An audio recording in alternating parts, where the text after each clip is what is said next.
Good morning, everyone. I am Aarti Kamit, your host for the event. I welcome each one of you for the Foundation Day of Deviprasad Goenka Management College of Media Studies. I request our chief guest to light the ceremonial lamp.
I request our guest as well as the other dignitaries to please join on the dais.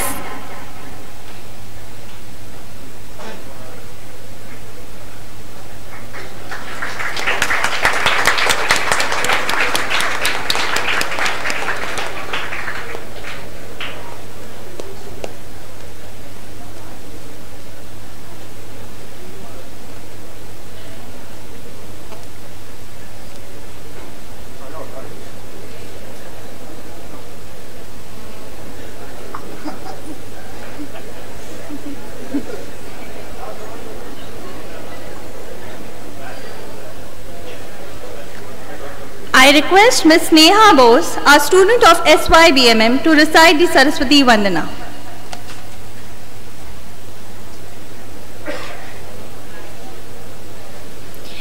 Ya kundendu tusharadhavana ya shubha vastravrita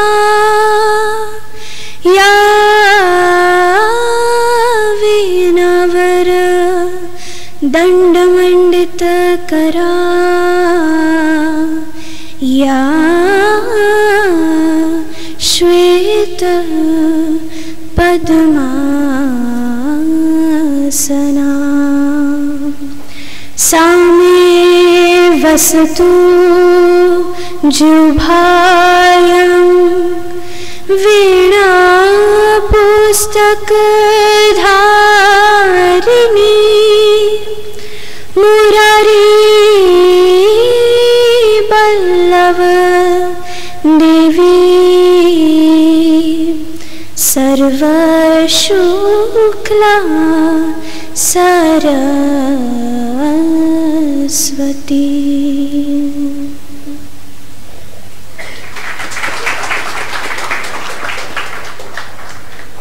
I request all to rise for the national anthem and DGMC anthem. I request you to remain standing for it.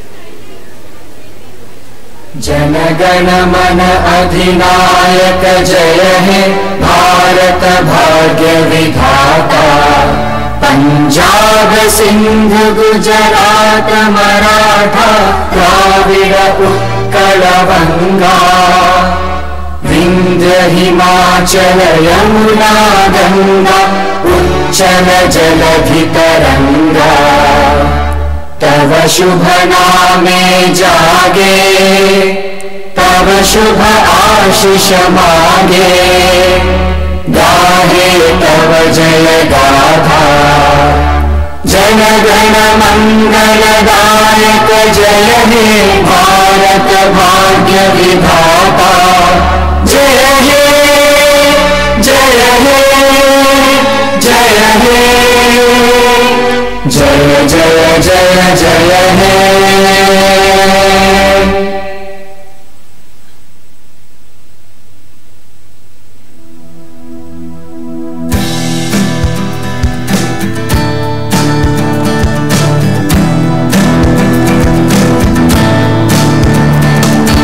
हर दिन क्यों नया है अलग सा खुमार, कुछ करके अब दिखाने जोश है बेशुमार, जहाँ चलते सब है मिलके ना रोके कोई दीवार, आंखों में है सपने और ऊंची हर पुकार, फैला के अपने परों को कोशिशों पे वो सवार, थाम के अपनी बातें जाना आसमां तक गया।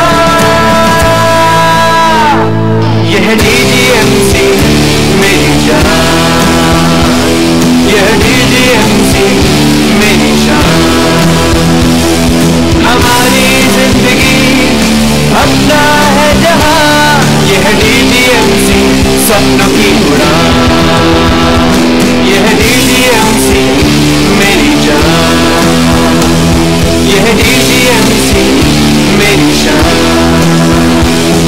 हमारी जिंदगी अपना है जहां, यह DGMC सपनों की उड़ान, यह DGMC सपनों की उड़ान, यह DGMC सपनों की उड़ान।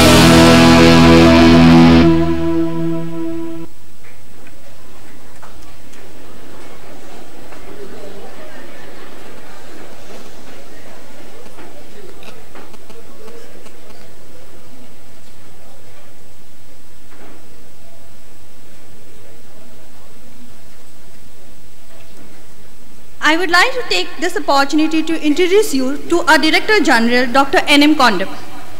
Dr. Kondap is the Director General of Deviprasad Goenka Management College of Media Studies.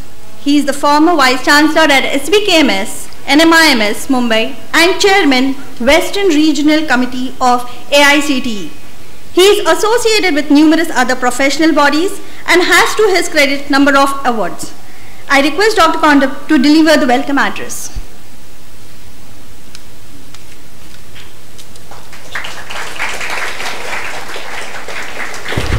Well, either we clap loudly or we don't clap. Let's clap loudly.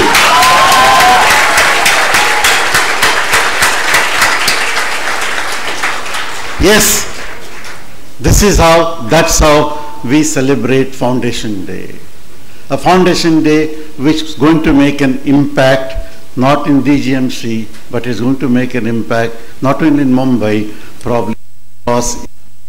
We talk of media and entertainment, probably the first name that will come is DGMC. So let's work on that. Having said this, Shri Ashok Saraf, President RACT, Shri Anush Poddar, Senior Executive Vice President Viacom 18, Shri Kailash Ji Kejriwal, Honorary Secretary, Shri Narendra Ji Goenka, Trustee RACT, Dr. Kumar, Director DGMC, Trustees, Guests, Director DSI, dear students. On behalf of President and on behalf of DGMC, I extend a warm welcome to each one of you on the occasion of DGMC Foundation 2017. We celebrate the Foundation Day at the commencement of the academic year. This year, we are celebrating today, 12th August 2017. We are happy to have with us. We at RACT decided to launch the MBA program, which is unique and offers distinctive advantage.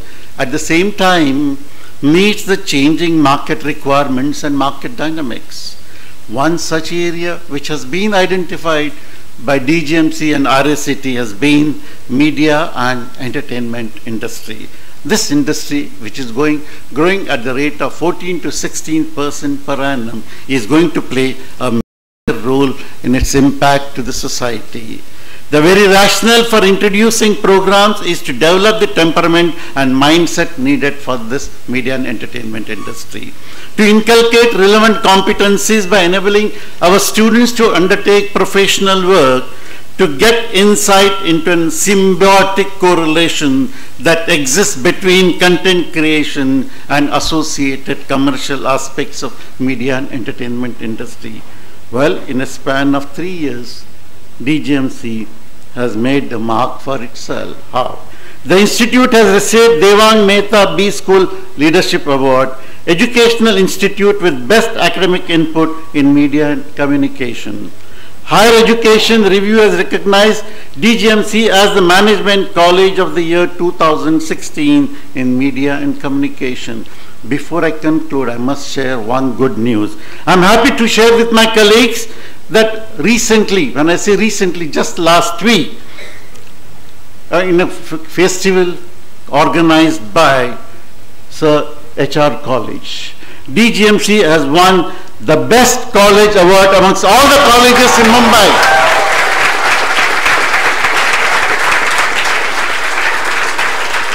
This is a great achievement for all of us.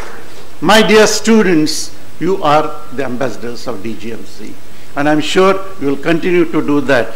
Today, DGMC is creating a mark for itself in the media, entertainment, advertising, and communication. And I'm sure in the years to come, DGMC will be one of the most preferred institute at all India level. Without taking much time, I once again welcome each one of you for DGMC Foundation Day. All the best.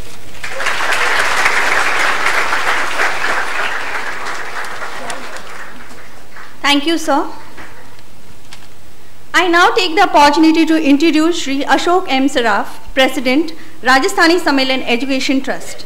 Shri Ashok M. Saraf is the Managing Director of Sarex Groups of Companies, one of the leading manufacturers of chemicals having business interests in India and several other continents.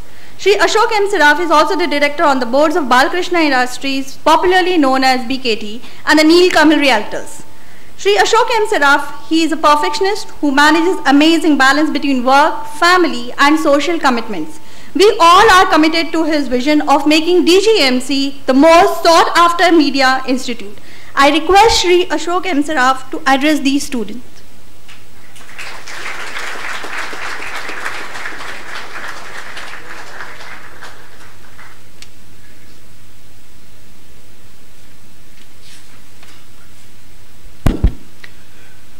Good morning, everyone. I would like to thank our chief guest, Mr. Anuj Podar, for taking time out and being with us today. And he has also been kind enough to answer students of the questions. Thank you, Anuj-ji. I should also thank Sapna-ji, his wife, for coming here today along with him. I would like to thank Shri Naren Babu Goenka, Sureshji Goenka, Sailesh Babu Goenka, the Goenka family for being here with us today. Trustees, managing committee members, staff members, students, parents. On this day, we welcome the new students who have joined Goenka College. And I would like to tell those students who have recently joined that they have taken a very good and a correct decision in joining Goenka College, because in times to come, it is one of the best colleges for media studies in the city, but it is going to scale greater heights. Goenka College, DGMC as we call it, has been established with the magnanimous donation of the Goenka family, who have given us 7.5 crores of rupees for establishing this college, and it is named after their family, Deviprasad Goenka Management College of Media Studies. And we are indebted and thankful to the Goenka family for their large donation.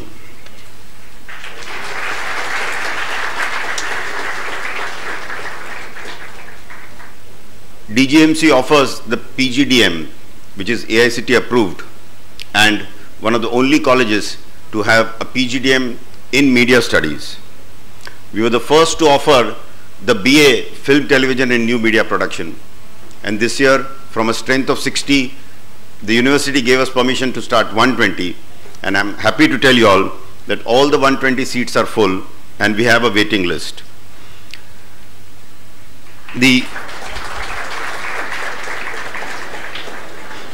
Apart from the PGDM and the BA, we offer the Garware courses, which are university affiliated. Very shortly, we are going to start the studio on the 7th floor, which will be a great use to the education of, because what can a student do without a studio? We have a voice recording studio, but this will be a complete full-fledged studio. DGMC is a part of Rajasthani Sammelan, which is a 68-year-old trust and is offering education to more than 15,000 children and employs 800 staff members. We run 4 schools, 4 degree colleges, and 2 management schools which are AICTE approved. We run a girls' hostel and a sports academy, and now we are going to shortly start a boys' hostel in 2 or 3 months. My message to the students over here is, first is you have taken the right decision of joining Goenka College. I request you all to aim higher and you will succeed. Hard work is what is required. If you put in hard work, nothing is impossible to achieve. So set very high goals, work hard, and you will achieve. You should have a burning desire to grow, burning desire to achieve. Nothing can stop you if you work hard. Time management, as I always say, is a very important aspect that students should take care. We should not waste our time. We should plan our time. Time is a resource which once gone never comes back. So I wish all the students the very best, and I once again thank Anuji and Goenka family for being here with us. Thank you.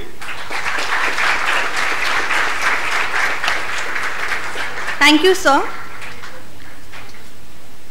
Dr. Kumar Dutt Ganjre, the Director DGMC, has several years of experience in industries and academics. He has a number of books and research papers awards through his credit. I request Dr. Ganjre to give the institute brief.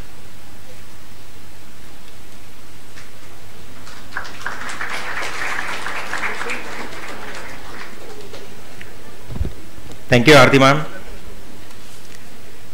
Chief guest for the today's function, Sri Anuj Poddar, President of RSET, Sri Ashokji Saraf, Honorable Secretary, Sri Kailash Kejriwal, Sri Narendra Goenka, Director General of RSET, Kondap sir, Office Bearer, Trustees of RSET, faculty, staff members and students. A very good morning and welcome to DGMC Foundation Day 2017. It is my proud privilege to take you all the activities on this momentous occasion. Let me just read it out for you, the vision statement what we are taking forward. DGMC should be the most preferred school in media and communication sector by creating an intellectually stimulating environment, nurturing professionalism, entrepreneurship and social sensitivity. So in line with our vision statement, our mission statement will be as to create a conducive and academic environment for enhancing the quality of teaching, learning and research. Moreover, we believe in to encourage the innovation and entrepreneurship, creativity in the field of media and communication. It is our sole duty to foster the relationship with alumni, industry and parents. Needless to mention here, to develop the social responsible individual by inculcating ethics and values. Last year, we have witnessed various activities in DGMC. Some of the activities are Revolving Door, that is the first National Media Conclave conducted last year. The event was conceived as a platform where media professionals, academicians and students can come together under one roof to discuss the explosion of media in the country, which has been affected the other industry sector. POUT 2016, the festival celebrated by our PGDM and MS students. Third, the successful event was Off the Record. The students of PGDM has talked about the Off the Record on this year. The panel consists of eminent personality from the media industry has lively debated about the way of industry functions. And the most awaited activity was Mumbai Media Champs. We have celebrated this year on January 2017. Besides this, we have conducted various activities like international immersion, FDPs, rural immersion, national seminars in library science and senior voyage for students of BA. We wish to take DGMC to even greater heights and make it a top rated media institute in the nation. I once again extend my special thanks to all invitees for gracing this occasion. I wish all the very best to have a very interactive session from our chief guest, Mr. Anuj Poddar. Thank you. Thank you very much.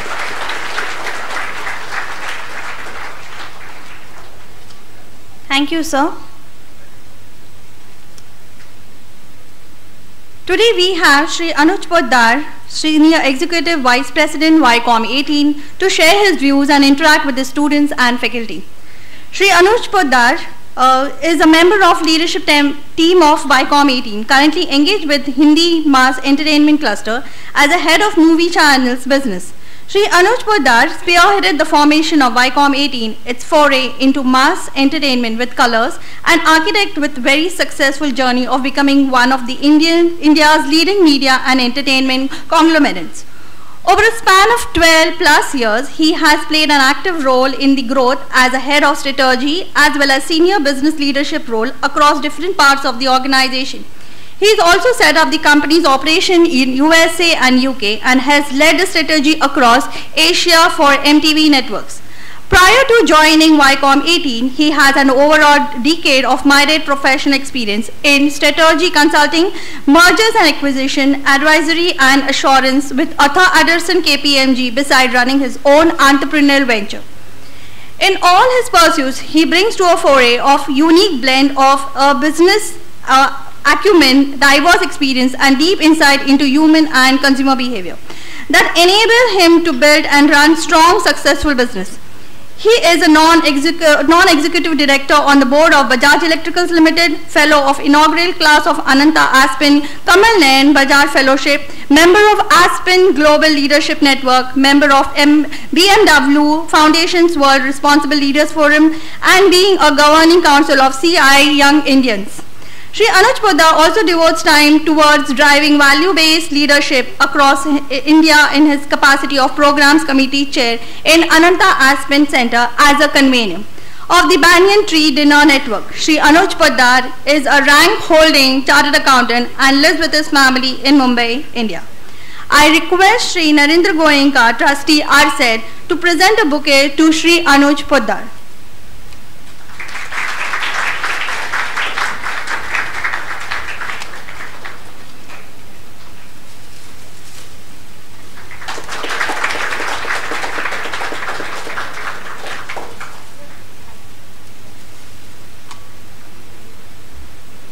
Sir, the mic and the students both are yours. We now request you to address the students and share your experience and knowledge about the changing trends in media study.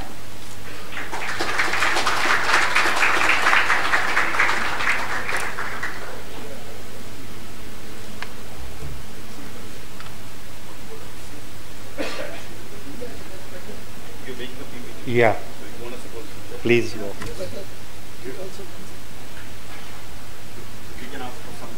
Please do. I don't know if I can answer the questions, but you can always ask. Okay, while they're setting it up, so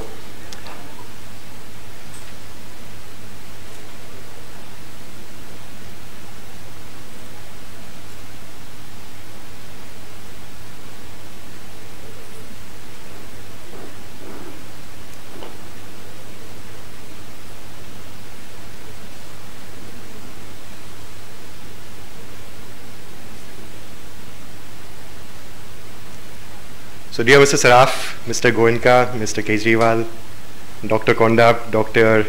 Kumar, all the other faculty members and staff of the institutes here, and the dear students.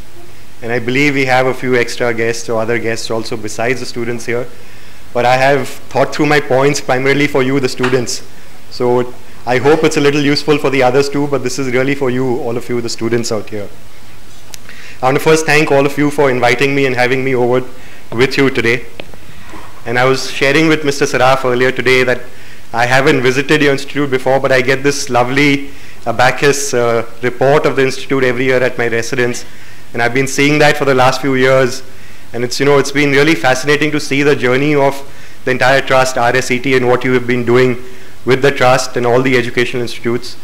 And, you know, coming here, I yet didn't realize how big this was, or how big this had become till I actually visited this place. So my compliments to you for running it.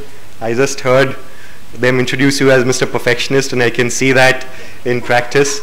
And I was also sharing with him that it's not just about what you do as an educational institute, but the vision that you have for it, which is represented in the way that report is published, or the way your logos are designed, or the way you've gone about marketing that institute. It's very important in today's day and age to be seen to be doing these things professionally and do them well, because it matters a lot. I think it matters for everybody, for all of you as media students. That's even more important that you always keep the branding aspect in mind. So my compliments to all of you and your entire team for running this so well.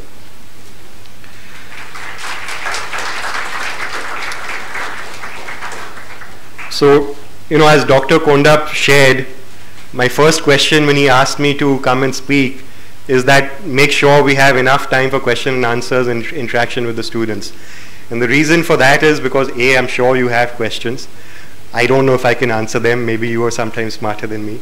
But also because I enjoy coming and speaking to students more than, let's say, talking at business conferences, because I think I get to learn a lot more when I interact with the next generation and students, because I truly believe, and my daughter is here with me today, I always tell her that, in her case, she's yet a little younger than you. So I always tell her that one day you are going to be smarter than me. In her case, that day has not yet come, but I think it comes pretty soon for all of you. So I'm sure at least 80 or 90% of you in this room are smarter than me. It's just that I get the, you know, I'm fortunate to be standing at the mic right now with all of you. So make sure we'll, you know, and I'll ask you some questions while I talk, and then we'll keep some time for the Q&A later. I have planned to talk for about 20-25 minutes, but if you get bored, raise your hands and I can stop talking. And then maybe we'll have another 15-20 minutes for Q&A. So they've given a little introduction about me. I don't want to repeat that, but I want to share a few words about myself from the context of what I want to talk to you about today. I come, like, you know, many members of the trust, from a Marwadi business family, and therefore as a growing up kid or student, I would do some office work with my father.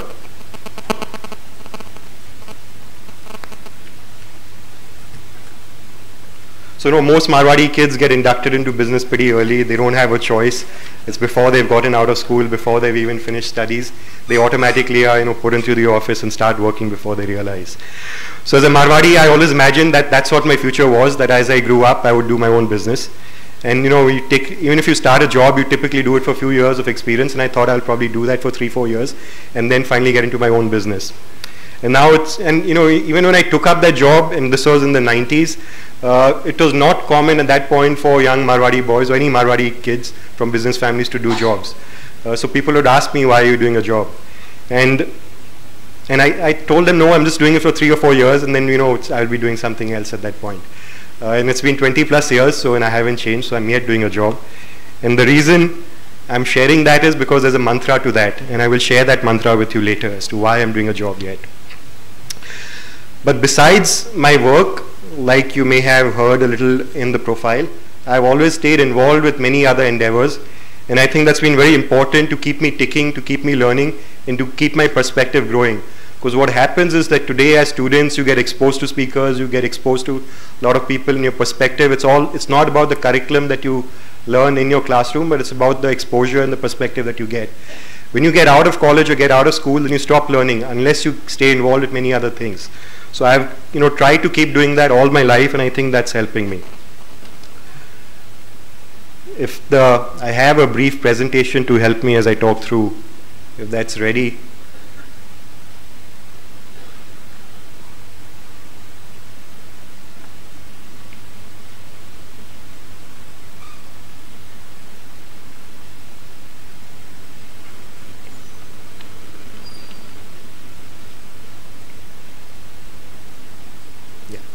Can you put that full screen?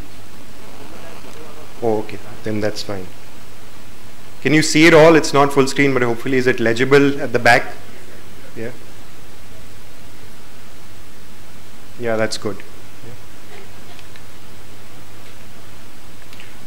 So what I'm going to talk about is 3 things. You know, I was asked to talk about media and entertainment industry, but I thought let me talk a little more than just the industry. And since it's a foundation day, I was thinking about let me share some learnings that I have that will help serve as a foundation for all of you in your career and life ahead. So I'm also going to talk about lessons that I've learned from my career and a few life lessons. And as I was sitting there, I was seeing right at the back, you have lessons for life. So I think it's very important that you actually read and practice that. It's not just gyan, it actually works. It's actually something that you have to imbibe in yourself. So I'm going to try and add a little bit to that. So let me talk first about the media and entertainment industry. And this is something that you probably practice or learn about every single day. As you all know, the industry comprises many different segments. There's television, there's print, there's films, there's radio, there's outdoor, there's events, there's gaming, there's digital, which is big nowadays, OTT platforms, etc. And what's happening now in the last few years is that these segments, the way we traditionally understood them, are all converging. The traditional boundaries or walls between these segments are all collapsing. So what's happening? It's not very complex. All you need to think about is it's very simple. It's a simple value chain. There is an audience, there is a story or content that you are serving to that audience, and there is a maker or the whole production system of that audience. So no matter what segment of media industry you're operating in, this is a simple value chain. So when convergence happens, this will never change. You will have producers or creators of content. There will be a story or there will be content, and there will be an audience for that content. That's all you have to think about. And where you fit in this value chain is either on the creation or the production side or on the delivery side as a business person. Now, what's driving a lot of this convergence and change? Technology. The whole digital wave is upon us, and technology is acting as a big disruptor, as we all know. And I always say that media is a very dynamic industry. It's one of the most dynamic industries because we deal with three forces of change. The first is competition, the second is technology, and the third is regulations. And prior to my media stint, I used to consult for many other industries, and when I compare these three forces of change with the other industries, take any other product or business, take whether you're making soaps or shampoos or cement, the only force of change in those industries is competition. Technology in soap, I don't think since I've been born, technology in soap has ever changed. I don't think technology for toothpaste has ever changed. I don't think technology for shampoo ever changes. I don't think there's any real regulations on any of these industries. But media changes every single day in all of these three forces. So it is one of the most dynamic industries, which means you have to be a lot more dynamic, a lot more with it, a lot more on top of things and on top of changes as these come about. But this entire thought of technology disruption, there's a lot of hype also. People tend to get confused or tend to get distracted by that. Don't get distracted by that. It's yet very simple. It's the value chain that I spoke to you about. There is a story. Make sure that you know what is the story that you want to tell, who is that audience that you want to tell that story to, and make sure you make it well and deliver it well. That's all you have to focus on. So when technology changes, regulations changes, these core principles will not change. And if you do that well, then use technology as an enabler for you. Use it as a tool that helps you tell that story better. Don't get confused or distracted by all this technological disruption.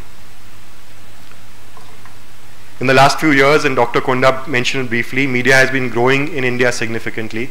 It's a high growth sector, high growth industry. And I also believe that the future of media in India is very promising. It's firstly because we are at the very early stages of value creation in India in the media sector. And if you look at any economic metrics around the sector, whether you look at ad spend to GDP as a ratio, whether you just look at the subscription revenues and the price and the ARPUs of television or DTH in our country, whether you look at the cost of advertising in India on any medium compared to cost of advertising in any other country in the world, we are at the very early stages of the growth, and therefore we have a long growth ahead of us. The second reason is, and if you travel abroad or you look at people in countries outside, what do they do for entertainment? When the weekend comes, you'll see them going outdoor. They will go boating, fishing, camping, jumping, skiing, footballing, whatever else. The concept of entertainment, and as a family, they are very outdoor people as a culture. Compare that to us people in India. What is our concept of entertainment? Most days we will be happy to sit back at home and watch television together as a family. Or our concept of outdoor is you go out to the local mall, go to a multiplex, watch a film, have dinner and come back home. So we are what I call is the kings of passive entertainment as Indians. And therefore that's another reason why I believe media and entertainment in India will continue to do very well. The third facet is that our culture, we have a very deep and diverse culture. And from that deep and diverse culture come all the stories. Come the stories of life, come the stories of characters, come emotions, come drama. So you will always have a lot of strong, powerful, deep and diverse raw material to create your stories around and to create media and entertainment with. So if you put all of this together, that's one reason media and entertainment in India will continue to do extremely well. And which means, why am I talking about the sector doing well? It's about your future. So rest assured, I think you joined a good college, you've made the right choice, and your career ahead will be good. Now let me ask you a question. And I want a couple of volunteers to answer this for me. Anybody? Anybody want to stand up? Just simple question, don't worry, anybody. Somebody raise your hand, any volunteers? Okay, let me ask this openly. So do you think media is a more glamorous business compared to cement or chemicals or something else? Do you also think media is as serious a business as any of these other sectors? So that's important. Forget the glamour. Once you've decided to be part of the industry, please realize media is as serious a business with as serious challenges as any other sector in any other business. So along with your skill and technical knowledge, make sure you also have a business perspective when you're part of the industry. It's very easy as creative people to get carried, it's very easy as lay people outside to get attracted by and get carried away that media is a very glamorous business. B, it's also very easy as creative people to get carried away by the creative part of the whole media side and focus on the glamour. But there's a very serious business side and perspective to being successful in media. So what finally matters is not just the creativity. What matters is the budgets. What matters is the cost. And what matters is the revenues. We all talk about films being a hit or a flop. We produce films as Viacom 18 Motion Pictures. We believe that no film is ever a hit or a flop. What is a hit or a flop is the budget of that film. A film that earns 30 crores at the box office can also be a hit, and a film that earns 100 crores at the box office can also be a flop. So it's actually the budget of the film that's deciding whether it's a hit or a flop, not the film actually, not the story. And that comes back to the economic aspect. Don't focus on the creative aspect. There is a business dimension to everything that you do. And I come from the business side, so maybe I speak more like a business person. But in our industry, in our company also, we have enough creative people who couldn't care a shit about the business side. They're far more focused on the creative aspect. And then we have a brand and marketing people that all they think about is the brand and the marketing aspect. So you have these three groups of people. You have the creative people who only think of the content or the story or what looks good to them. You have the brand or the marketing people who only think about how the consumer will think. And then you have the business people who only look at the numbers and figure out, is it all adding up? And which means you have a constant battle or a fight between all of these three sets of people. And I think it's very important, it's very desirable, and it's very healthy that you continue to have this tug of war between the three people. It's important that each of these three sets of perspectives and sets of people hold on to their view, and then they find a common ground between what will work in a balanced manner, between a creative, between a marketeer, and between a business person's view. So irrespective of which stream that you choose, and I believe the college offers streams across all of these, it's important that you also have a perspective on the other two sides of it, whether it's creative or business or marketing.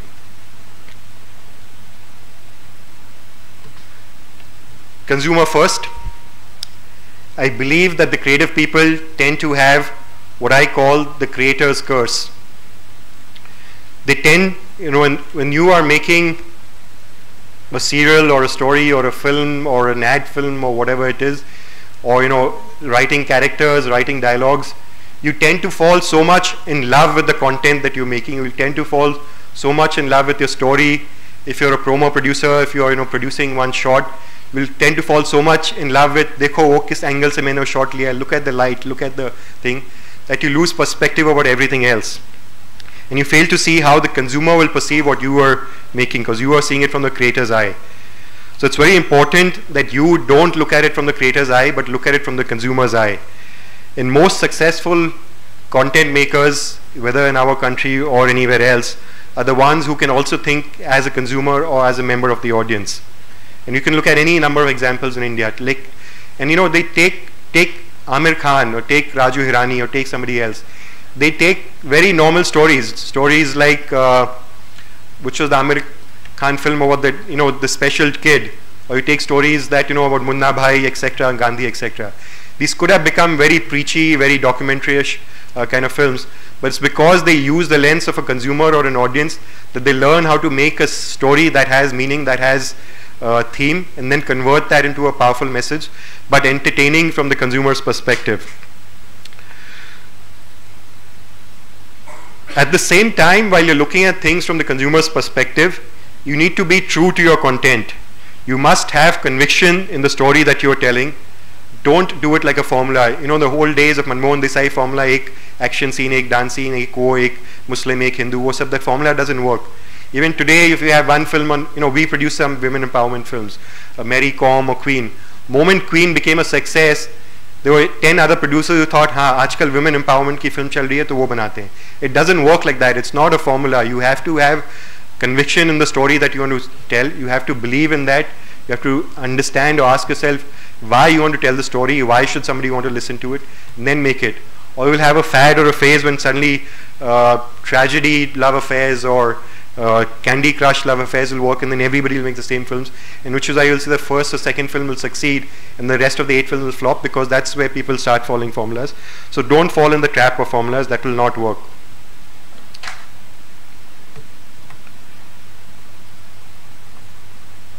There are many career opportunities. I'm not going to dwell too much. You know about this. You can ask me questions later. Across different functions in the media and entertainment sector, there's a lot of opportunities across the creative fields, whether you are in sound, whether you're in graphics, whether you're on, as a writer, as a talent, as an actor, as a director. There are opportunities in marketing and sales functions. There are opportunities in business and managerial functions. What you need to do to figure out is what is your passion. What is it that you are interested in?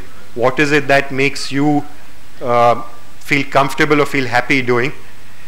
And you need to combine that with a realistic assessment of what is your strength, what are you good at. And the two things may not be the same. Your passion, you may be passionate about many things. There are many people who are passionate about becoming an actor or a director. It's not necessarily they're good at it.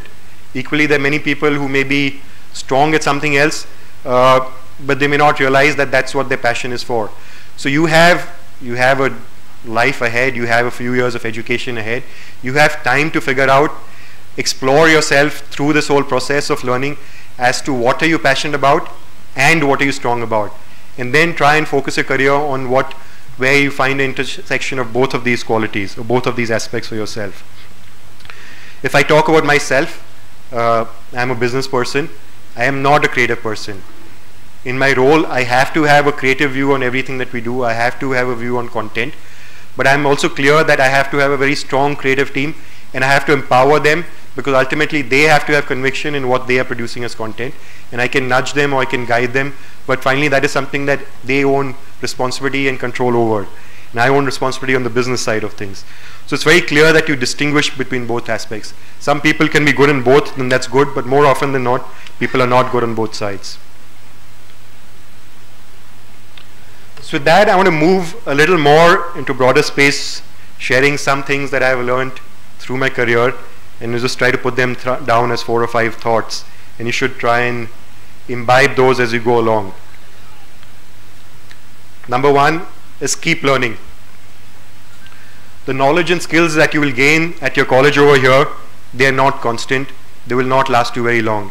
They will last you for another 3-4 years max, and then things change. So the knowledge or skills keep changing, they are not constant. The environment keeps changing. We are also entering a world of artificial intelligence. Robots and artificial intelligence in future will know a lot more than we do today, and will be able to do a lot of the things much better than many of us can do.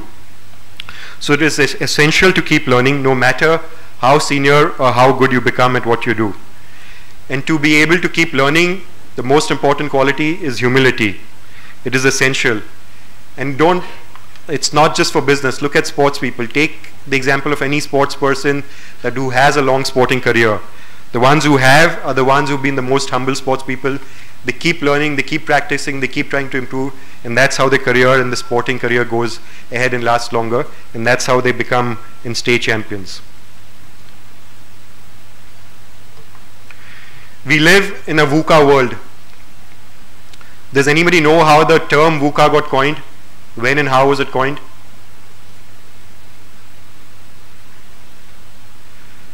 So if you ask your parents, they will tell you that life and I can guarantee you every single parent of yours, for every single child here, will tell you that life was simpler and the world was much simpler back then. Yeah? How much nicer it was, things are not so complicated, and that's true.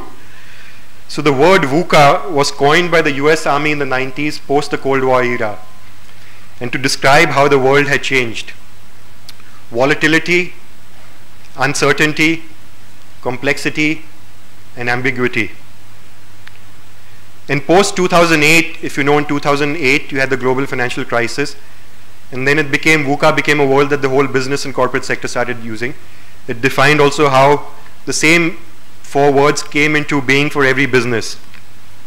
It has become much tougher to survive in business. The speed of change is much faster, the stability is much lesser, consistency is much lower. And to survive in this VUCA world, what you need as an individual, as a company, as a corporation, as a business, is adaptability, flexibility, and agility. So along with learning, you need to also keep evolving, and you need to be willing to take risks. If I share my example again, I have taken many risks along the way. If I look at my own career, I have done many things that have been unconnected. Like I shared, I came from a business family, but I went on to do my chartered accountancy, and I started doing audit, and then I was working with a company called Arthur Andersen, and through my audit, I gradually, within Arthur Andersen, moved to a strategy consulting role, and did that for many years. And when I got good at that, and I was doing that for many years, one day a call came along, and I ended up joining MTV. And so I was working in this nice job with a global consulting company, doing consulting, doing what is considered a white-collar, professional, decent job. And then when I go home and I tell my mother or my father that I'm going to go join MTV, they thought it's a crazy choice. And it did seem crazy for me to do that at that point of time. But I knew I was taking a risk, but I also knew what I was doing. And I've been here since 12 years. From MTV, we have become Viacom 18. In the last 12 years, we've had a great ride. We were a 60 crore company when I joined. We are today close to about a 3,500 crore company in a little over 10 years. But while I took the risk, be clear, while you're taking risks, you need to be calibrated in taking risks. Do not be a cowboy, do not be foolish. You need to know what the risk you're taking, you need to know what your plan A, plan B, plan C is, you need to know how you're going to mitigate the risks, you need to know what you have to do differently to be able to do what you're trying to do differently. And you will need to adapt and learn all over again because you're starting out something new, else you will fall badly.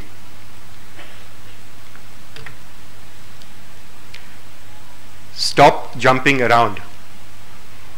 When I see CVs of job applicants, one of the first things I see is how many jobs have they jumped and how frequently.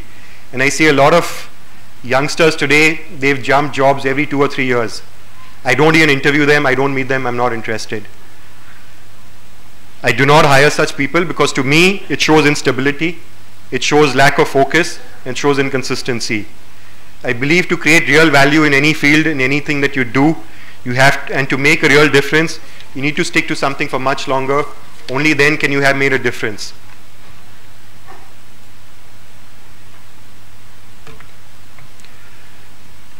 Be entrepreneurial. This is where I want to talk about the mantra that I spoke to you about earlier. And I, as a Marwadi boy, I was asked, why am I doing a job? And then I was asked that every 3-4 years, why am I yet doing a job? And the reason is because I don't treat my job as a job. I treat it as a business, and you need to treat a job also, if you choose to do that, as a business and as if you are an entrepreneur. Firstly, while working, think that you own the company or that your father owns a company, and then do what is right or best for the company as if it is your own company or family's company. Now let me ask you this, even today when you're studying, aren't you paying fees in investing in your education? It's not cheap. It's something that you've chosen to invest in. And the reason you're investing in that is because you think there's a cost to that, but there's a returns to that that you will get over a period of time. Similarly, anybody doing business has to invest in his business up front, and then he has to invest every year. You have to invest in growing your capacity, expanding your business. You have to invest in improving your product. You need to invest in marketing. And that's how you grow your revenues. So why do salaried people think that all the salary that they get, they will take it home and not invest it back? Even if you are in a job and earning a salary, you need to invest that back. And if you treat your job as a business, then what is the product that you're selling? The product you're selling is yourself. You need to invest in making that product better, and invest as both time and money to keep making that better as you go along. You need to invest in, I'll give you an example, I invest a lot of time. I mean, I've been fortunate to have worked in progressive companies that have invested a lot in learning and development for their people, and therefore I get a lot of benefit of that. But over and above, I will always continue to invest in my own learning through the last 20 years. I also invest personally a lot in my business relationships, and that benefits my company, and I don't mind that, but I believe that when it benefits my company, and over a period of time the company grows and I grow with it, I grow back with it.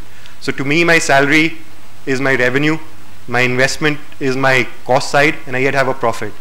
Even if you invest just 10% back, you're yet dealing with a 90% profit, and trust me, that's good enough. And your salary in the top line will keep growing. So, that's really the reason, that's a mantra, that I don't believe I'm doing a job, I am doing a business, and I keep growing that business every year, and I will keep growing that over the next many years to come.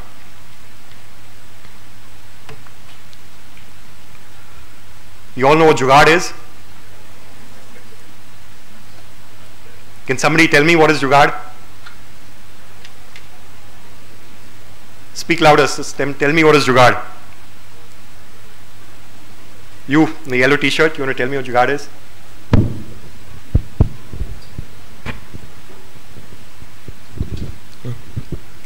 Hello sir.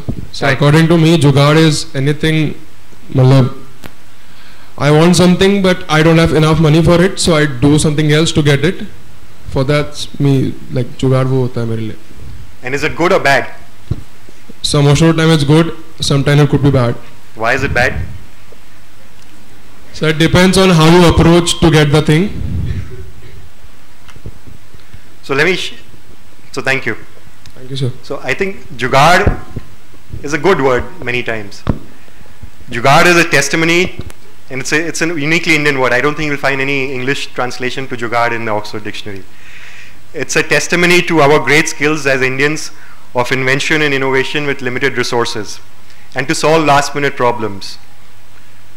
But when it becomes a bad word, and the problem is when it becomes a way of life in everything that we do. We as Indians have become so used to Jugaad that we plan for Jugaad.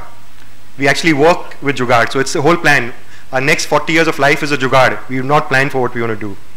We plan to not be efficient because end में जुगाड़ कर लेंगे, कुछ जुगाड़ लगा लेंगे, चलता है, कुछ हो जाएगा, सब ठीक हो जाएगा. It's true even in my own industry or in my own company, in my own teams.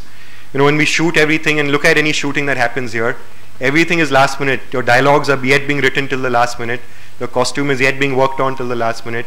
Your actor or whatever is yet, rehearsing their lines, or you're probably yet choosing the actor till the last minute. Shoot kal subah, aaj wo actor ki deal ho rahi hai. If you're doing an event, an award show, last minute tak wo teleprompter pe script change ho raha hai, पीछे वो anchor is figuring out क्या joke crack करना है, etc. दो जो कटरीना कैफ को dance करना है वो आ रही है कि नहीं आ रही है, कौन सी म्यूजिक करेगी, कुछ पता नहीं है. And the same team who is so used to working in Jugaad in India, when we go abroad, and when you go abroad for shoots, you suddenly become efficient. You plan कि next week New York में shoot है, तो इतने दिन इस दिन यहाँ पे होगा, उस दिन वहाँ पे होगा, इतना time है, उस समय daylight होगी, उस समय सूर्यास्त होगा, etc. And you plan it all out. It's the same set of people. And the reason we do that is because the people there, the crew over there, the system over there will not work in our Jugaadu way. We will need to be better, we will need to be more meticulous, we will need to be more planned. And when we come back here, the same crew will come back to the same Jugaadu way. Okay. So like he said, Jugaad is good. When you don't have money, you don't have resources, you need to do it, you need to find a solution that's good. But when it becomes a way of life, that's a problem, and we've made it a way of life for us in India.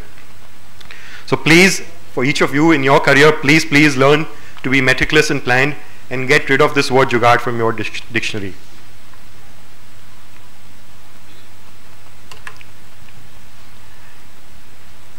Mr. Saraf spoke about hard work. I don't need to explain hard work. People talk about luck, and hard work by itself sometimes doesn't guarantee you success. Sometimes you need luck, you need to be the right person at the right place. So whether or not hard work guarantees you success, like it says there, the lack of hard work will guarantee that you will not remain successful. No matter how smart, how good, how lucky, how willing you are, unless you put in hard work, you're only playing. It's a matter of time before you're not successful. Let me move to some life lessons. Learn for passion and to create genuine value. And that's your best insurance in a changing and dynamic world. The end objective of education is not and cannot merely be the accumulation of knowledge in a bucket. It is to equip you with a foundation that you build upon and to teach you to think and to apply yourself, to think for yourself, to deal with the changing environment. It's about developing competence, scientific temperament, the ability to think, and intellect. It is about creating value for your business and for your society. That is why you'll also see very often people who are top scorers in exams don't go on to do very well in life, and the vice versa also true. People who have not done very well in academics, end up doing very well in life. That doesn't mean, otherwise Dr. Kondap and Kumar will tell me what did you say. That doesn't mean you don't do well in exams. You need to do that, but don't make that your only focus. Because we in India and our Indian education system, and we students and we parents and we faculty, I think we are guilty of this, and we become victim to the competitive marks and exams pressure, and we can't think beyond. So if do well in your exams, but by learning, not by mugging up, ratta marke, you will not go far in life. That will not do anything for you later in life.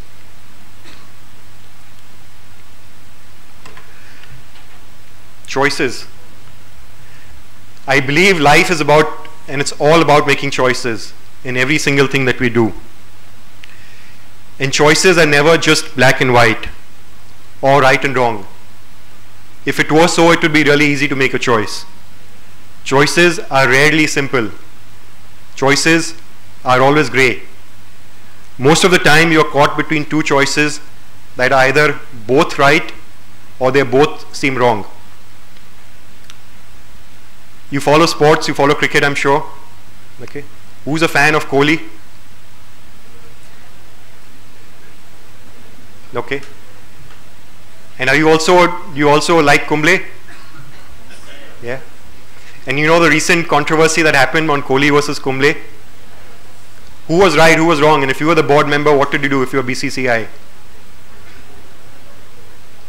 It's not, so that's an example.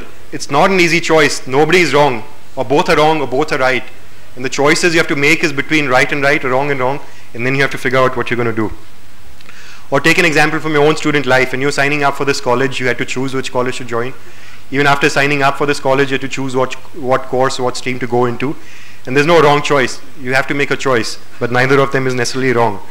So you have to choose different streams, different study options, different career options.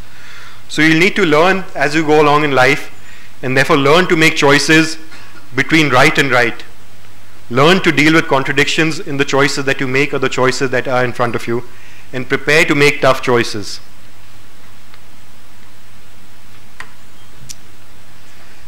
The Rubik's Cube of life. You've all heard of, you know what a Rubik's Cube is? Yeah?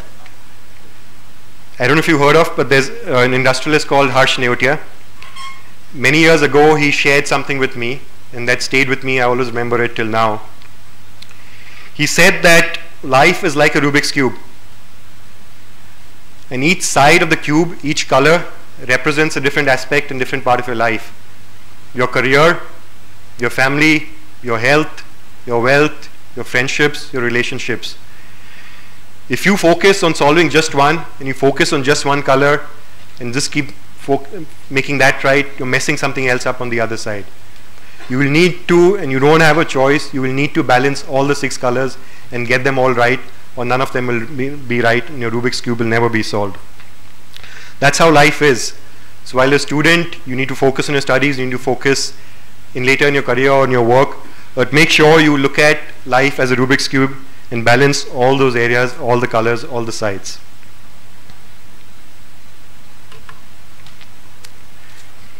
Heroes and demons. I want a couple of volunteers again.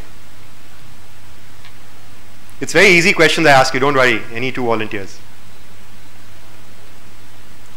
Okay, I'm going to choose then, yeah? You, the one in the grey jacket, yeah. Come. Yes. And one more girl, why don't you come? Yes, in the blue.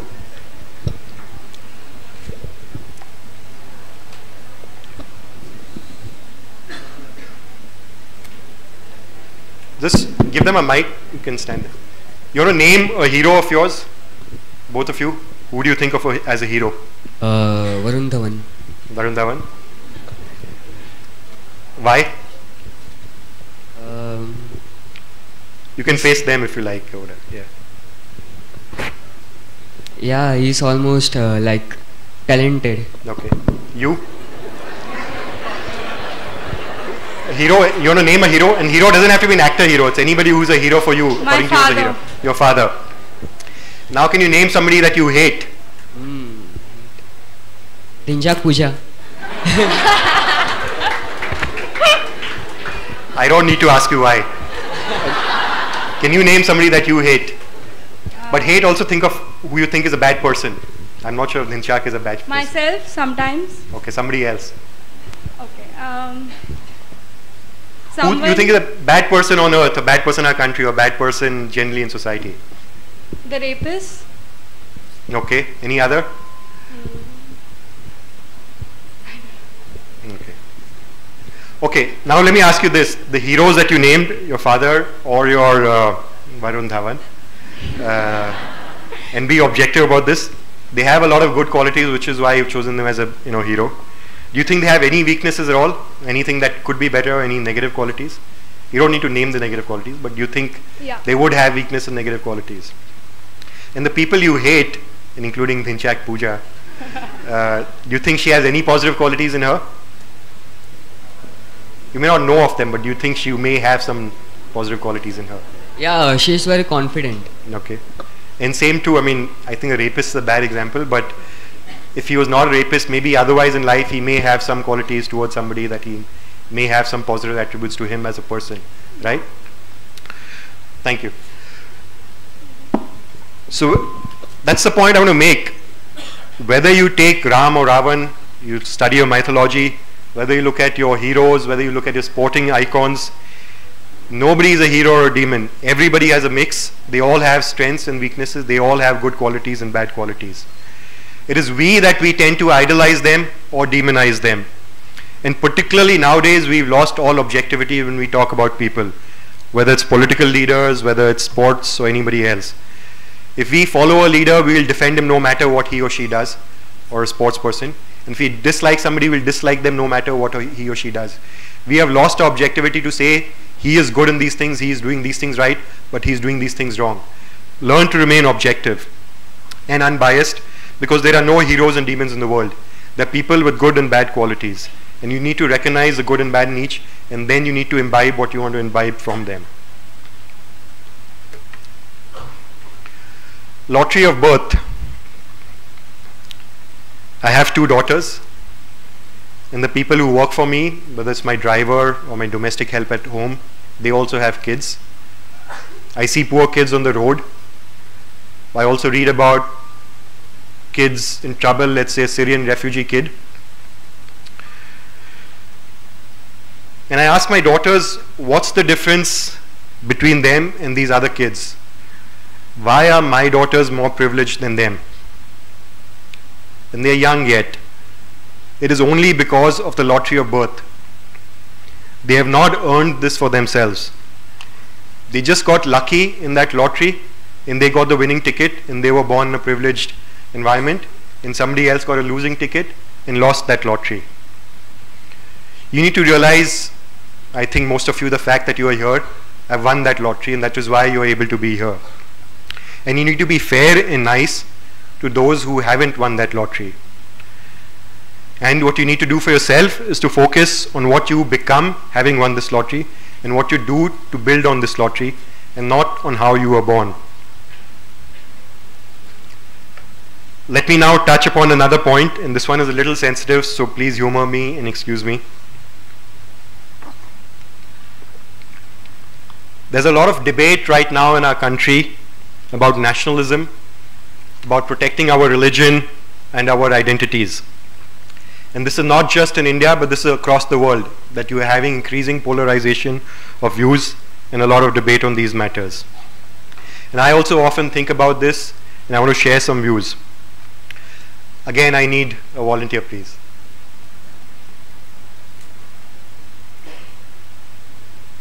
Why don't you come? Yes, thank you.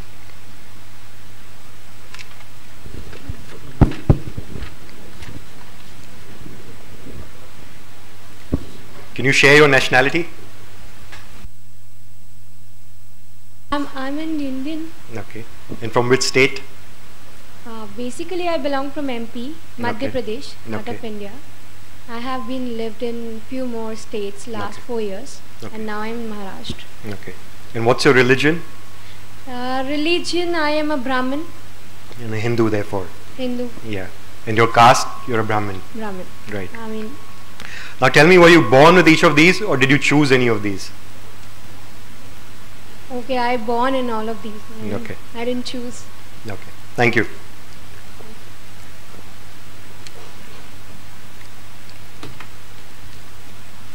The 4 things that she mentioned, her nationality, her religion, her region, and her caste, are all lottery of birth. The bottom 4 layers that you see on that pyramid. And when we're talking about a polarized society, we're talking about people who are willing to fight for the rights of their caste or their region or their religion or their nationality. But since these are just a lottery of birth, you could very easily have been born on the other side, which you're fighting against. And if you were born on the other side, you'd be fighting for the other side. So then how can any one side be wrong and how can the other side be right? The only 2 things that you choose for yourself is the top 2 levels that you see. You can choose to be a globalist, you can choose to be a humanist. And if you fight for global and human rights and not for any of the others, then you're fighting not against anybody, but you're fighting for everybody. And you're fighting for a better society and for a better world. And I don't think anybody will be the loser in that. Because this is sensitive, people have strong views, I don't need you to agree or disagree with me, but just at least take this concept in your head, think about whether it's making sense for you, and then practice what you believe in.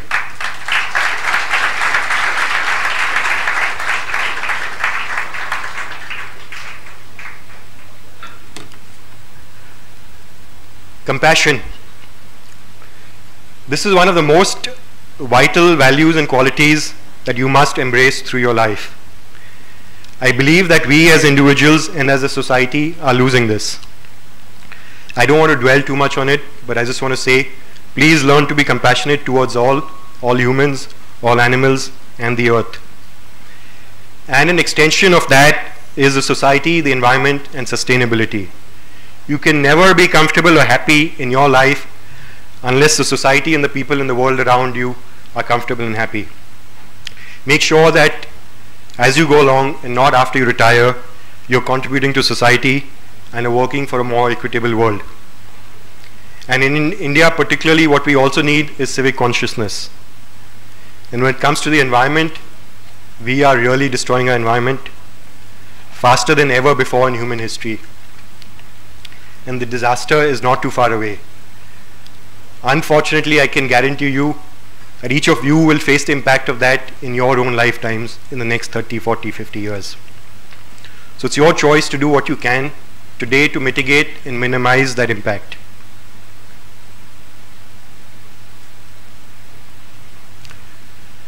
It is a competitive world that we live in, and it's a dynamic world. Again, Mr. Saraf touched upon this when he spoke. You need to learn to value your time and what you do with it. And that doesn't mean you only work or do one thing at a time and be unidimensional and focused on it. You must have fun, you must learn to enjoy, you must do whatever you wish to do. But be focused and learn to be compartmentalized and learn to compartmentalize your time. And I learned this again from the Westerners. If you look at most Westerners and Western countries, when they're working, they work really hard, they're really productive. And when they're playing and the weekend comes, they're really enjoying. They don't mix the two because they're so focused on what they do. And they don't get distracted by either of them. You need to learn to be productive at that moment in whatever you're doing and make the most of your time. And as students, I'm not saying again, otherwise they'll not call me again, that party all the time and don't study on weekends. I'm sure you have courses and things on weekends, but value your time is the point that I'm making. But time isn't everything. All of us are going fast, but maybe we are going nowhere. You need to temper time with the compass to tell you which direction you are going in. Because without the compass, you are going to get to the wrong place faster. It's okay to slow down. It's okay to be contrarian. It's okay to not follow the herd. But do it right and know what you're doing. I do have a few more points, but I can see I'm out of time, and I promised you time for your question and answers. So I'm going to stop right now. I'm again going to share a quote, and again I learned this from my daughter. Like I said, they are smarter than us. And this is a quote that I really love. Do any of you read Harry Potter, watch Harry Potter? Yeah? It is our choices, Harry, that show what we truly are, far more than our abilities. Thank you.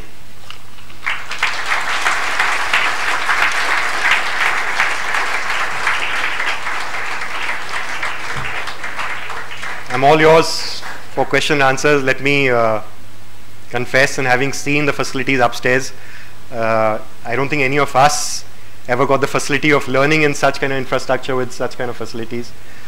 So I think, I was telling Dr. Kondap and Mr. Saraf, this is for you. I think I must also enroll in the college so I can learn some of the things that they are already learning. So therefore you may know more than I do, so if I can't answer your question, I'm sorry, but please ask.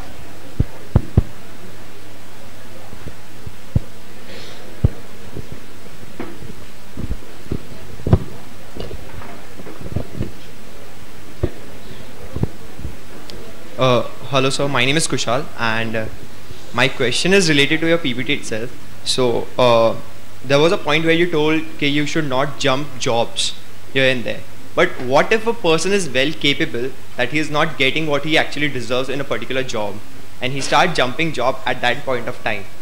And there's another person who is doing the same job for 4 years, and these two people come to your office for an interview. So who will you select and why?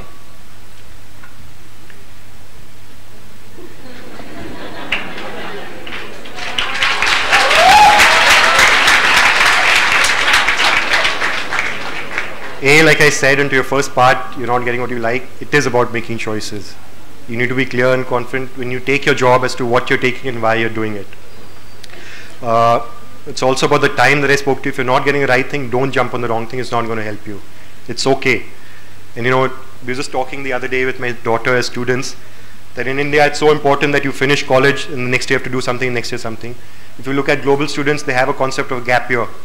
They didn't get the right course, they take a gap year, but they make sure when they get into the right thing.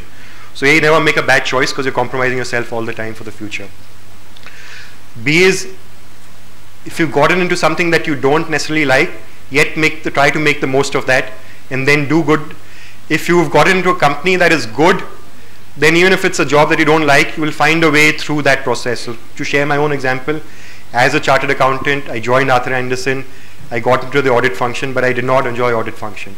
But I didn't quit. I found a way within the company to get into consulting, which I enjoyed a lot more, and gradually started doing a lot more of that, and did that for many years. And I was yet with the company for almost 10 years before I left that company. So A, it's not such a clear-cut thing. You need to try and stick and find a way to do something else. But if you're going to jump every 4 years, trust me, you're not going to be better than the other guy who's been there for 4 years. So, okay, thank you, sir. Thank you.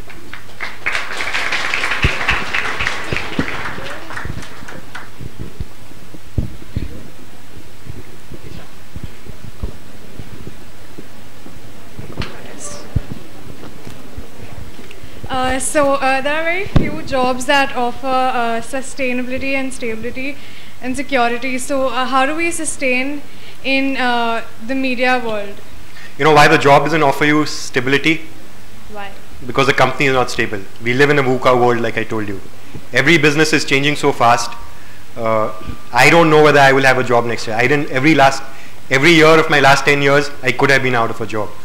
Unless I kept reinventing myself along with the company, and help the company to keep reinventing itself. I'll give you an example. I mean, whether it's simple processes in the company that are getting automated. Now we have something called a traffic function, and a traffic function deals with scheduling or logging, what program comes after what on a television channel, and what ad comes in what sequence, etc. And that simple function, you're just putting an index and sequence of things, programs on the channel, has gone through so many changes in the last 10 years because of technology. So people who would do that are actually out of a job because the system can do that automatically today. So those people could actually be out of a job, but many of them reskill themselves within the company to try and do something else, and they're yet holding on to the job. So fact is, you will not be stable in the job because that's the world and that's the environment and that's the business structure today, unless you keep moving and being ahead of the curve. So you will have to keep reinventing yourself, and that's where the agility and the whole flexibility comes in to keep moving ahead. If you study today and take that knowledge and go out and use that, after 2 or 3 years that will not work unless you've studied or learned something more. Thank you.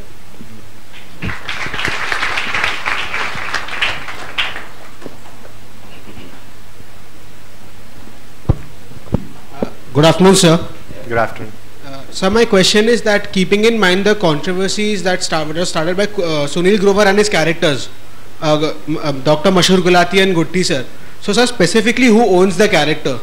By the way, the comedian or the actor himself, or the channel, or the production house that is onto the show?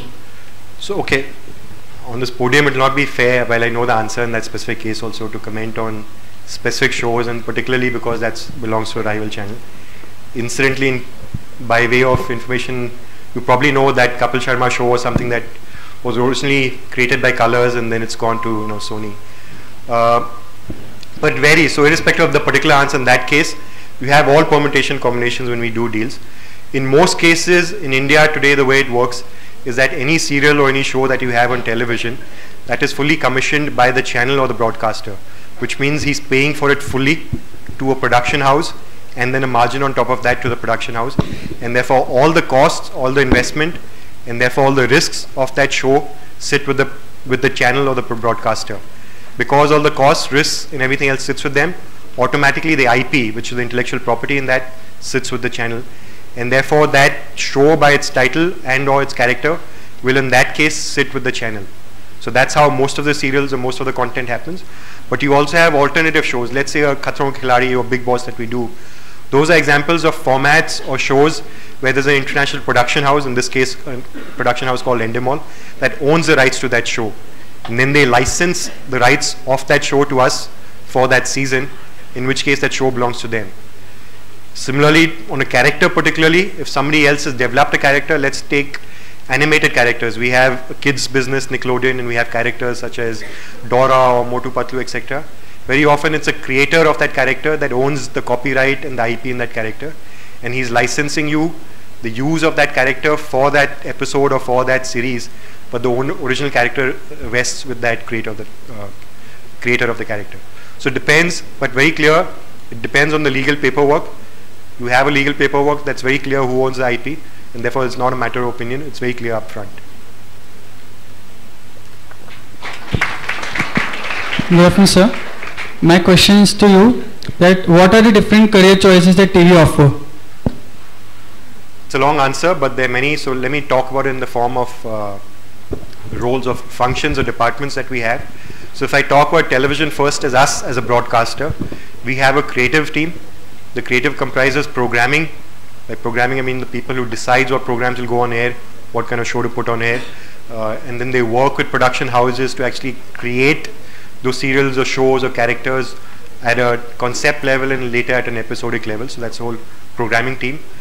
Besides the programming team, you have what we call the OAP team, which is the on-air productions, which is, for example, I saw some of the facilities upstairs. These are the people who create the graphics or the sound or the short clips and promo and content that help you package the content on your channel. So besides your main serial or episode that you have on the channel, you have a lot of these promos that we call the short ads that promote that episode. You have packaging on the channel, you have what you call interstitials, you have the graphics on the channel. That is all created by the OAP team. So in programming, you have the core programming, you have the OAP team. Then you have the marketing function, which takes care of the brand and the communication to audiences and to trade. you have the communications team, you have the sales team who's responsible for selling and getting advertising, you have the distribution or subscription team who manages distribution of the television channel across cable operators and DTH, you have business teams who manage things overall. So that's primarily within the television ecosystem. We deal with other companies who are producers, for example. Let's take any production house that you know of. They employ writers, actors, technicians, camera. So the whole production ecosystem behind that. But that typically doesn't rest with us as broadcasters or television owners. We outsource that work to production companies who do all of that work, and then everything behind that goes back to them.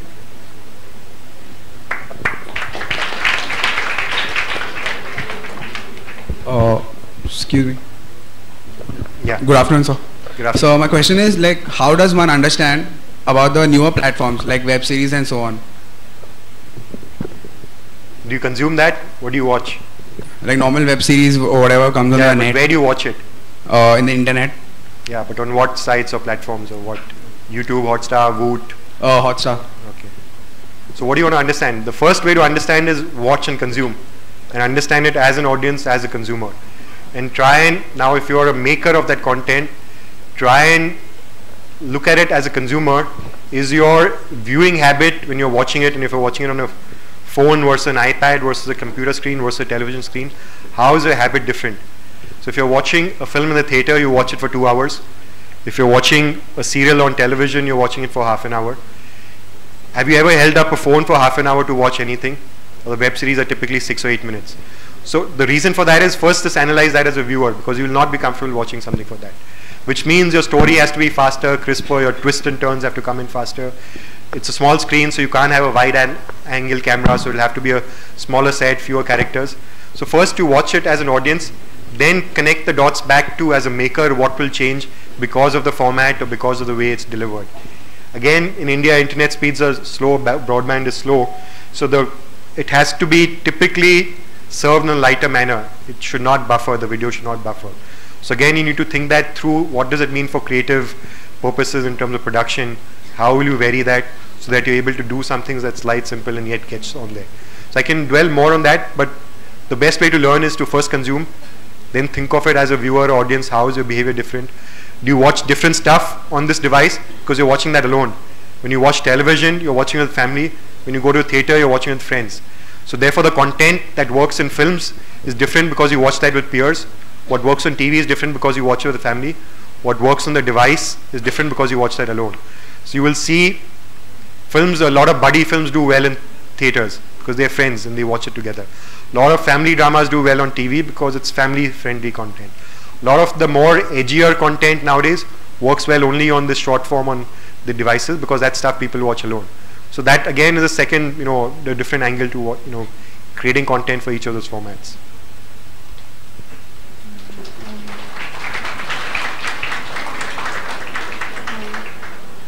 Hello, sir. Yeah. Hi. So my question to you is, how do you identify an opportunity in the market regards to any product that you're launching? Say, for example, Marycom. How did you identify that it would or it could work in the market? So we always balance two factors when we are on content, and we talk about this all the time in our company, or two bases for decision making. One is gut, and the second is insight. Let me talk about insight first, because insight is more scientific. We do a lot of primary and secondary consumer research to understand consumer trends. When I talk about consumer trends, I can't, if I have a soap, it's very easy. Make a soap in 6 colors, make it in 12 fragrances, make it in 5 sizes, and go and ask the customer, everybody do a survey of 100 people, aapko kaun sa acha laga? If I'm making a film like Marycom, I don't have a film to show the audience ki aapko kya acha laga, because that comes out much later. So I cannot ask an audience ki aapko Marycom pe main film banaunga to achhi lagegi. Most of them will say nahi. So then the consumer research that you do is not on a product, but it's based on insights on people and lives. So on what is the societal trends, how are lives changing, how are relationships changing, what are the aspirations. So we call it father fears, aspirations, dreams, and anxieties. If you look at these 4 aspects of individuals and of society, then you understand what is it that will work. Where does Marycom come from? As a nation, we are becoming more confident. sports in our life is increasing in its, attention or importance, or, just the time we give to sports. We are increasingly more aspirational as a society. We are increasingly recognizing female or women empowerment. So if you put all of these things together, then it starts giving you an insight that today you may be successful with Mary Com. 10 years ago, sports, women aspirations, confidence were all lower, and maybe Mary Com would never work. So if you look at the evolution of Indian cinema, and that's a very good story in itself, the 70s or 80s, and Amitabh Bachchan was successful as the angry young man because India was angry and young, because we had less opportunities, we had less money, and therefore the underprivileged, the underdog, the guy who was struggling was a hero on screen. The 90s is when India, liberalized, economically became more successful. The canvas of cinema changed. It was no longer Amitabh as a coolie or a Koila guy or something else. It was Karan Johar, Candy Floss, everybody's happy, everybody's having good life. So we moved through from an angry young man from a deprived society to a progressive, prosperous society in the 90s in Karan Johar cinema. To, as you evolve, then today you are now starting to unpeel the layers of more evolved human emotions. So you move beyond aspirations of मुझे सब कुछ चाहिए to now what are the dimensions. मुझे सब कुछ मिल गया, पैसा, candy floss, girlfriend सब मिल गई. But अभी I want to aspire, I want to be an achiever, I want to be an achiever at the world stage. So which is why you have Mary Com, which is why you have Bhag Milka Bhag as a cinema that works today. That would not work 20 years ago. The next level to that is now, because you're more evolved society, people talk about women's empowerment, women's rights. So Queen will work. So to answer your question, the research that we do is to understand insights on people and society, and that comes back into content that we put on air. That's the insight part. I told you we'd look at two things, insight and gut.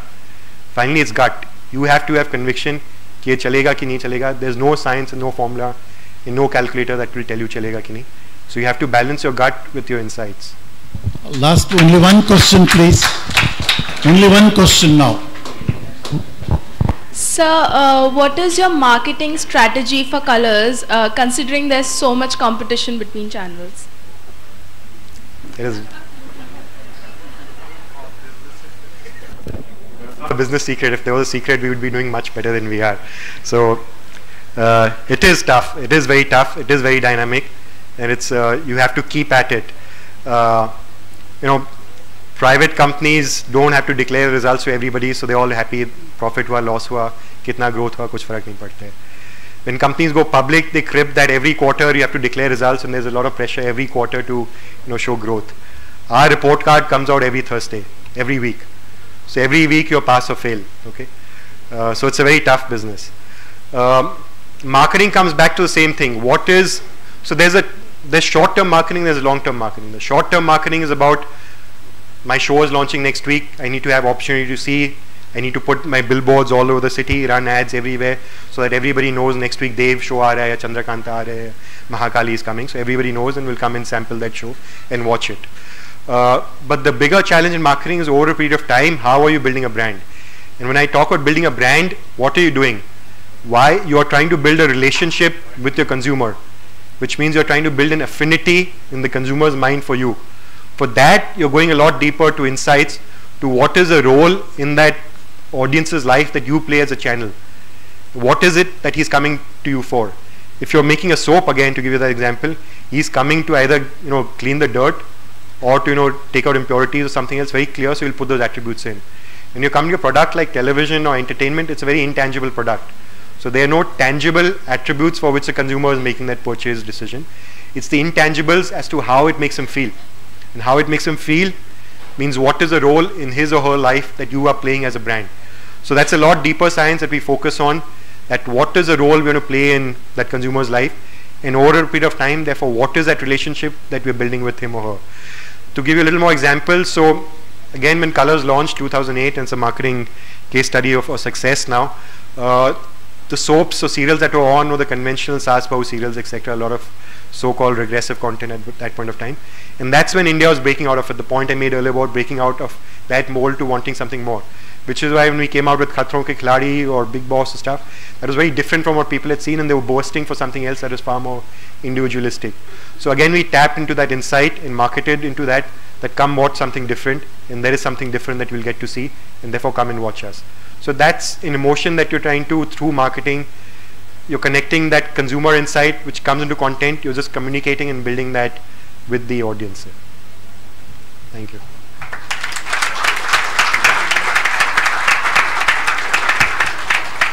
I just want to thank all of you for being a patient audience, and thank you for listening to me, and thank you for having me over. All the best to each one of you. Thank you.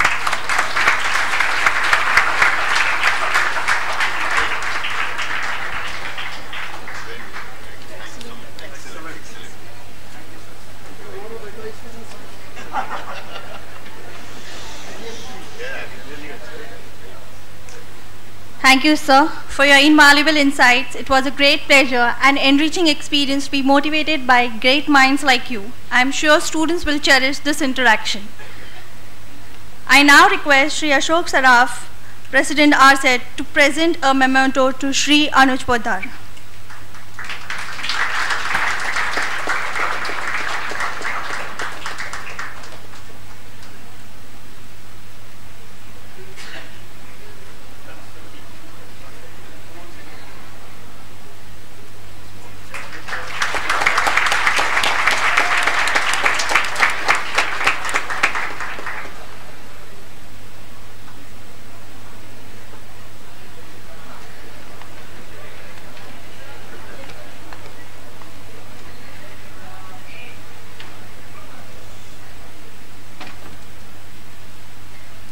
I request Dr. Kondap to address the crowd once again.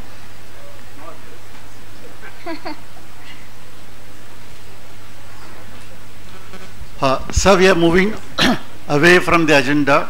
Just 2 more minutes. Students of DGMC, last 1 week, have been pestering me. Sorry, I'm using that word.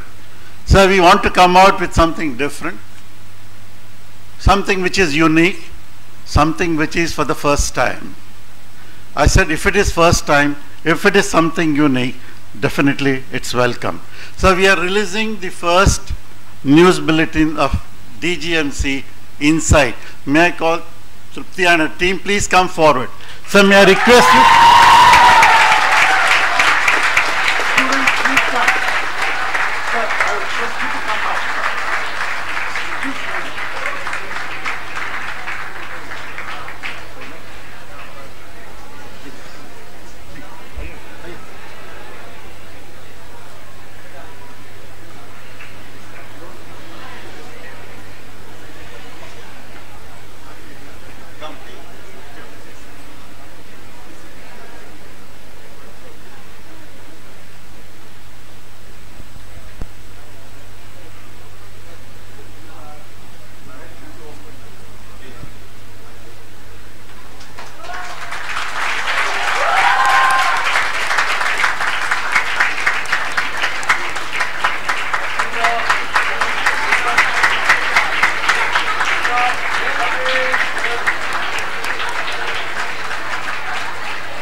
How many students? How many? 15 students? Well, yeah, I request all 15 students and the team to come here, please. All those who have won the trophy for DGMC, please come down.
I request Dr. Mangesh Karandikar, Dean DGMC, to propose the vote of thanks.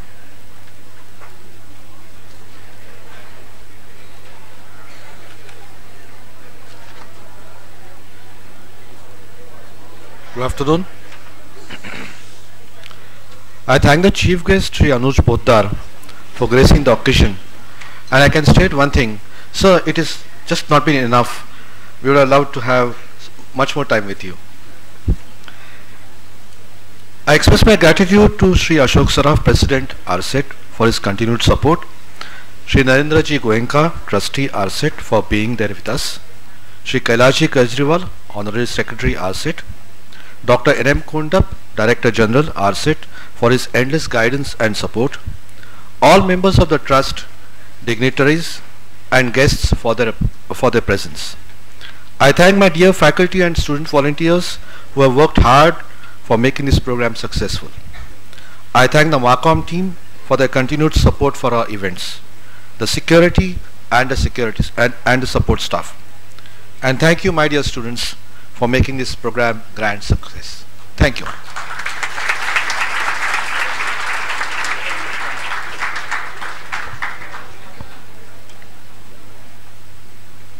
May I now request the dignitaries, guests and the faculty to proceed for the lunch in DLCC, and students, please proceed to the canteen for lunch. Thank you.